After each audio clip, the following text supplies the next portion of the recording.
Good evening and welcome to my video on great horned owls. In this video we will be viewing and discussing the behavior hooting among owls and how and why it might occur. Let's start with observing this hooting behavior in the wild. In this scenario, we have two owls interacting with each other in a suburban backyard in Gilbert, Arizona. As the two owls fly from perch to perch, they take a few moments to stop and communicate with each other. Let's take a look and listen closely. As you can see, we have one owl hooting at the other owl as a form of communication. Throughout this interaction, the first owl flies back and forth between the palm tree and the house roof, but takes the time to stop and hoot at the second owl. The second owl always responds, but within different time intervals. The hooting is always in the same pattern of two short hoots followed by two longer hoots. This behavior could be occurring due to hormones being released and affecting the sound for courtship purposes. High levels of testosterone have been suggested to affect the length and frequency of these bird calls in other species, according to Beanie et al. 1994, as males with high levels of testosterone produce significantly longer variations of these bird calls. Applying that knowledge to our owls, the male owl could have different sounding hoots due to the amount of testosterone released during courtship. Hooting has occurred between owls for thousands of generations across species for centuries. Hooting may be a learned behavior passed down from adult owls to owl chicks who learn to practice hooting themselves. This behavior was observed in Fort Collins, Colorado by Suzuki and Suzuki, 1998, while watching a mated pair of great horned owls interact with their young.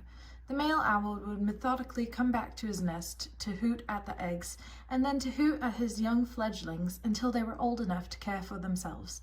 Watching this interaction means there's a good plausibility that hooting is a learned behavior passed down from generation to generation. Along with great horned owls, many species of owls hoot as well. Males and females of different species of owls may hoot for a multitude of reasons, not just for courtship.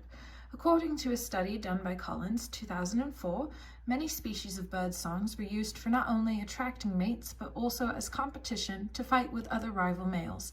In fact, there was even evidence to support some bird song was used to convey information about resources available in the area. Based on this study, the songs of birds, and therefore the hooting of owls, can be used by many bird species for many different reasons of communication. Now, as to what these great horned owls are communicating, specifically during this interaction here, is still a question. Perhaps this male owl is conveying information about his fitness level to attract this female owl. Male owls with a higher fitness level tend to have a lower frequency hoot, which was then examined by Harduin et al. 2009 to have not only better territories, but more successful breeding with more females and more fit offspring. This discovery could prove that there's more information conveyed in a single hoot than what meets the ear.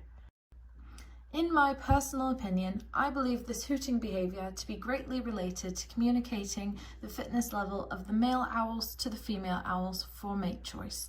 The male owl, the sender, is passing along this message, the signal, to the female owl, the receiver, in order for her to make her mate choice and respond. By providing her a mate choice, the female owl benefits from having high-quality genes for her offspring and territory access, whereas the male owl benefits from having increased mating success and reduced time competing for a mate with direct male-to-male physical conflict. This has been a production of how and why great horned owls hoot back and forth between each other.